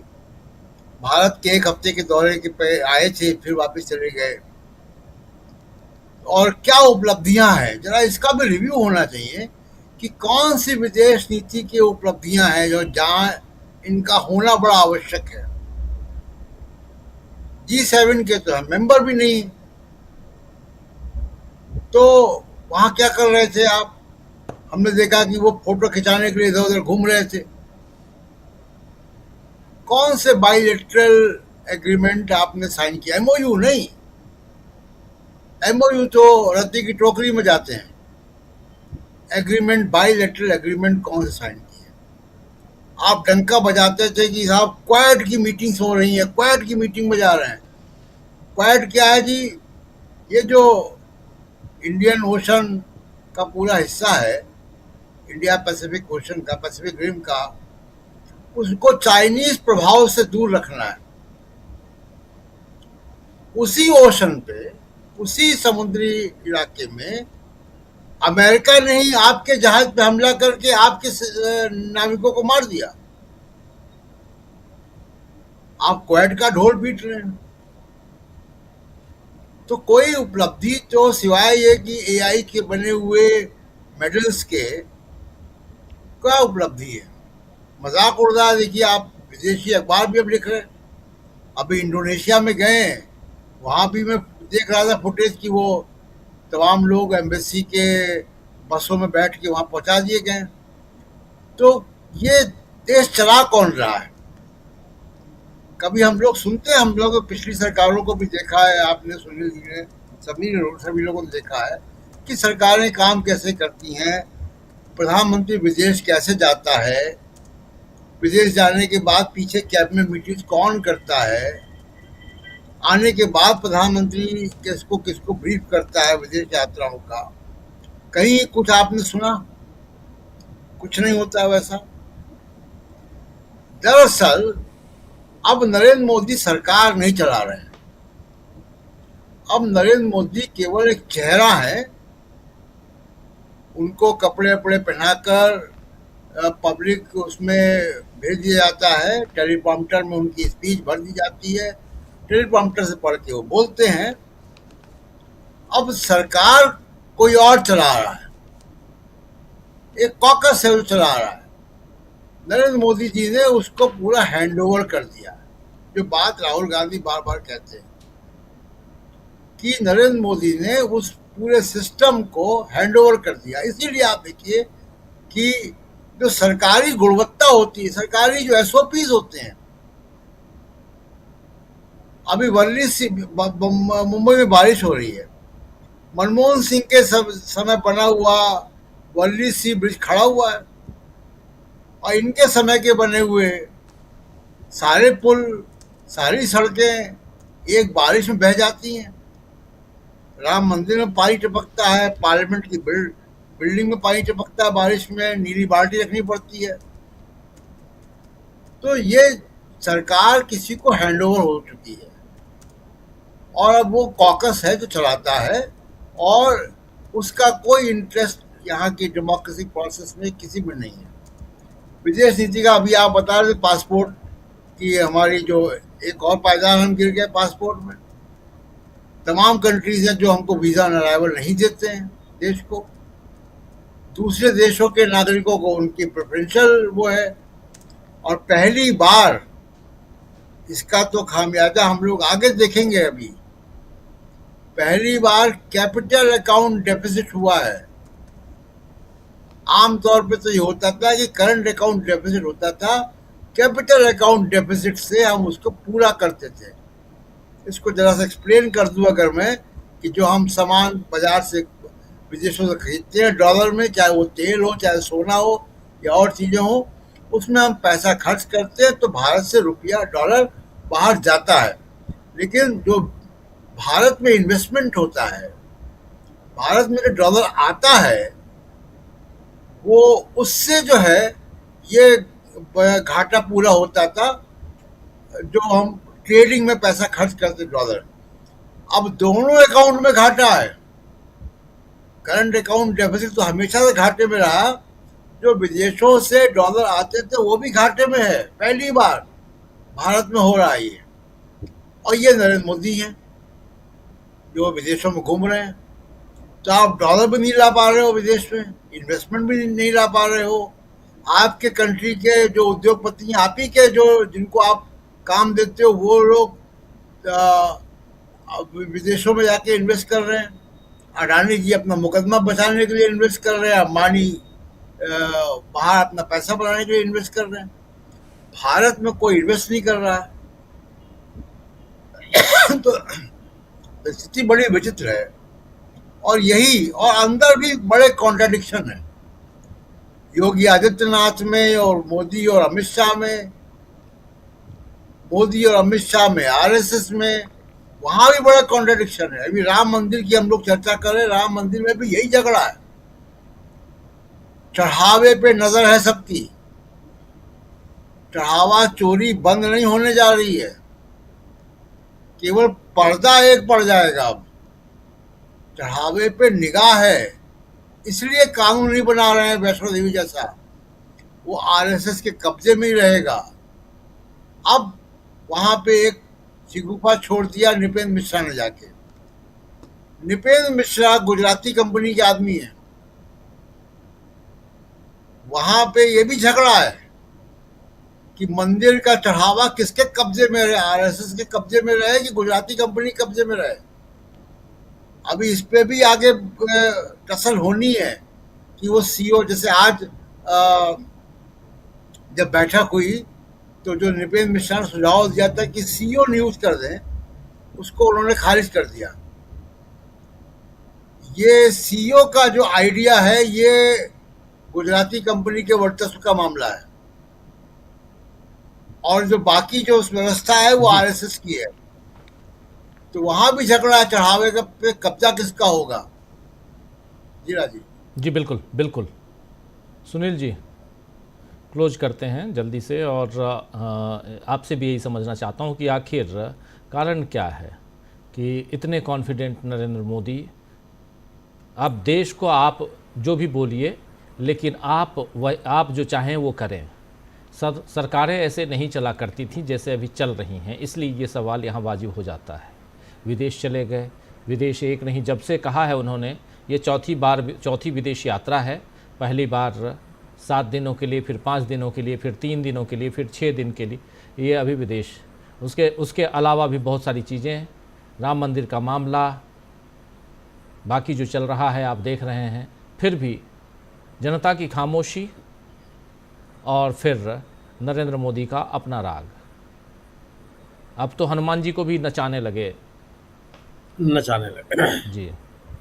तो प्रधानमंत्री जी ने अभी बाड़मेर में भाषण दिया ना, उन्होंने कहा कि यह उनकी विदेशी कूटनीति का परिणाम रहा कि देश में किसी तरह का ऊर्जा संकट नहीं पैदा हुआ। मैं बहुत उस भाषण के बाद में मैं खोज रहा हूं। उन्होंने कहा कि 40 देशों से भारत ने तेल का आयात किया। वो कौन कौन से 40 देश हैं जहां से भारत ने लिया है, और किस तरीके से इस ऊर्जा संकट का सामना हुआ। प्रधानमंत्रियों की विदेश यात्रा पर हम और आप सवाल नहीं पैदा करते, लेकिन उसका आधार यह होता है कि प्रधानमंत्री अपने विदेश यात्राओं का पूरा विवरण देते हैं देश पर, संसद को बताते हैं, राष्ट्रपति को बताते हैं, बाकायदे बयान जारी करते हैं। दुनिया के पैमाने पर अब आज यह तुलना होने लगी है कि जो विकासशील देश के प्रमुख हैं, उनमें किस प्रमुख ने कितनी विदेश यात्राएं की। हम इस बात के आधार पर मूल्यांकन करते हैं कि प्रधानमंत्री की विदेश यात्राओं से द्विपक्षीय संबंधों में किस कदर बेहतरी हुई, बहुपक्षीय मामलों में हमारा स्थान कहाँ है, अंतर्राष्ट्रीय मंचों पर हम कहाँ मौजूद हैं, अंतर्राष्ट्रीय संगठनों में हमारी उपस्थिति को लेकर के किस तरह का जनमत और किस तरह का समर्थन हम हासिल कर पाए। ये तमाम विदेश यात्राओं के मूल्यांकन के मानक रहे हैं। हम इन मानकों के आधार पर अपने प्रधानमंत्री की विदेश यात्राओं का मूल्यांकन कर सकते हैं। हर जगह जाने के बाद एक कंट्रोवर्सी आने लगती है कि वहाँ किसी न किसी देश में अडानी का कोई ना कोई इंटरेस्ट है, जिसको लेकर के प्रधानमंत्री जी गए, और कभी से खंडन भी नहीं होता।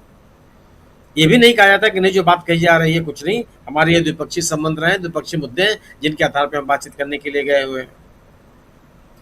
दरअसल इस सरकार को और बीजेपी के नेताओं को अब जो इन्होंने तंत्र पर नियंत्रण कर रखा है, जिसका आरोप सभी पक्षी दल लगाते हैं, अब तो सिविल सोसाइटी भी आरोप लगाने लगी है, वह उनके विश्वास का बहुत बड़ा कारण कि जो कुछ भी होगा, वो जो कुछ भी निर्णय होगा वो उनके पक्ष में करेंगे, वो और ही के साथ खड़े होंगे।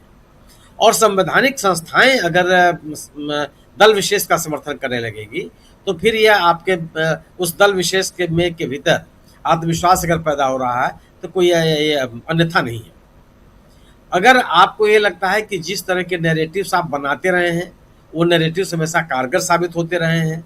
चुनाव कराने का जो तंत्र आपने विकसित किया है वो प्रभावशाली रहे हैं। तो निश्चित रूप से लगेगा कि नहीं जो हम कर रहे हैं उसका उसको कोई चुनौती देने वाला नहीं है। लेकिन यह उनके विश्वास का कारण तो हो सकता है, लेकिन यह कारण उतने ही मजबूत हैं जो पहले थे, ऐसा नहीं है। आज जो राम मंदिर को लेकर के या प्रधानमंत्री जी की विदेश यात्राओं को लेकर के जो सवाल पैदा हो रहे हैं, विभिन्न वर्गों से सवाल पूछे जा रहे हैं, ये सवाल कभी नहीं पूछे जाते थे। ये कहा जाता था कि जो कुछ भी मोदी जी कर रहे हैं बहुत अच्छा कर रहे हैं। एक समर्थक वर्ग उनका है जो ये कहता है, लेकिन उनकी संख्या बहुत सीमित है। बड़े पैमाने पर जिन लोगों ने मोदी जी को या भारतीय जनता पार्टी को सत्ता में लाया है उसमें उसका ये बड़ा समूह नहीं है, और वह उसका जो समूह है वो सवाल उठा रहा है कि आखिर आप कि ये जो तौर तरीका है गवर्नेंस का ये कब तक चलेगा। इसीलिए उत्तर प्रदेश से बेचैनी है। उत्तर प्रदेश में जो अगले साल चुनाव होने वाला है, क्या वहां पे ये राम मंदिर का मुद्दा प्रभावशाली नहीं रहेगा?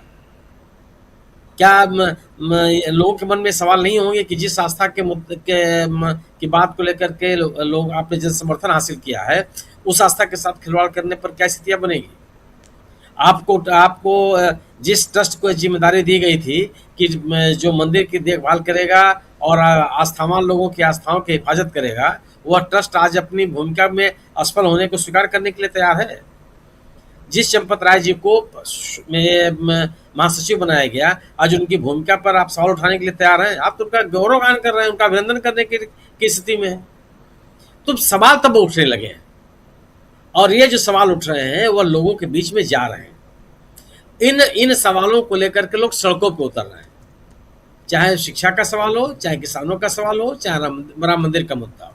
राम मंदिर के मुद्दे को लेकर अयोध्या में कोई जुलूस निकल पड़ेगा और लोगों से मतलब वो मांग करेगा कि आप इसकी जांच करवाइए, ये कुछ सोच भी सकता था? अधिवक्ताओं का एक समूह निकल पड़ेगा और ये कहने लगेगा कि नहीं इसकी जांच करवाइए, जो जिम्मेदार लोग हैं उनके खिलाफ कार्रवाई कीजिए। यह कभी कोई सोच सकता था कि विश्व हिंदू परिषद और संघ के लोग, वहां के जो साधु संत है, उसमें से अपना समर्थक वर्ग खोजने लगेंगे? क्योंकि बड़ा समर्थक वर्ग तो इस पूरे घटनाक्रम को लेकर के ट्रस्ट और ट्रस्ट के सदस्यों के खिलाफ आलोचना से भरा हुआ है, ढूंढ के लाने के लिए मजबूर हो गए हैं। तो इतने अब आज की स्थिति जो आपने लगाया है कि विपक्ष के पास मौका बहुत जबरदस्त है। जन आक्रोश भी है और भावनाओं को लेकर के भी आक्रोश है। आस्थाओं के खंडित होने का भी मुद्दा है जिसको लेकर के लोग आक्रोशित हैं। और इन सभी मुद्दों को लेकर के निश्चित रूप से अगर विपक्ष सड़कों पे होगा, जो आंदोलनों के माध्यम से विभिन्न समूहों में दिखाई पड़ रहा है, यह रवैया राजनीतिक दलों को भी अपनानी पड़ेगी, जिसमें कांग्रेस ने कम से कम शिक्षा के मुद्दे को लेकर के बाकायदा सड़क पर उतरने की कोशिश की है और उनके अभियान लगातार जारी हैं। संपर्क अभियान जारी है और बड़े बड़े कार्यक्रमों की भी रूपरेखा उन्होंने बना रखी है। यह जो राजनीतिक कार्यक्रम है यह बहुत आवश्यक है। ये जो एक पॉलिटिकल माहौल बना हुआ है इस सरकार के खिलाफ, उसको किसी परिणाम तक ले जाने के लिए, और निश्चित रूप से जो कांग्रेस और राहुल गांधी का जो संपर्क का अभियान है, लोगों के बीच में जाने का जो कार्यक्रम है, वह इसको आगे बढ़ाने में मददगार साबित होगा। जी बिल्कुल बिल्कुल, आप सही कह रहे हैं, ये मददगार साबित हो सकता है। और बहुत महत्वपूर्ण बात आप यहाँ बता रहे हैं। और यहाँ जो जंतर मंतर के अलावा देश दुनिया में जो चल रहा है उस पर हम लोग चर्चा कर रहे थे। बहुत बहुत शुक्रिया सुनील जी आपका, बहुत शुक्रिया प्रशांत जी, बहुत शुक्रिया अमलेंदु जी इस चर्चा में बने रहने के लिए, और बहुत शुक्रिया स्वामी जी और तमाम साथियों, आप सबका भी बहुत बहुत शुक्रिया। चर्चा के दौरान यही समझने की हम कोशिश करते हैं लगातार कि जो चल रहा है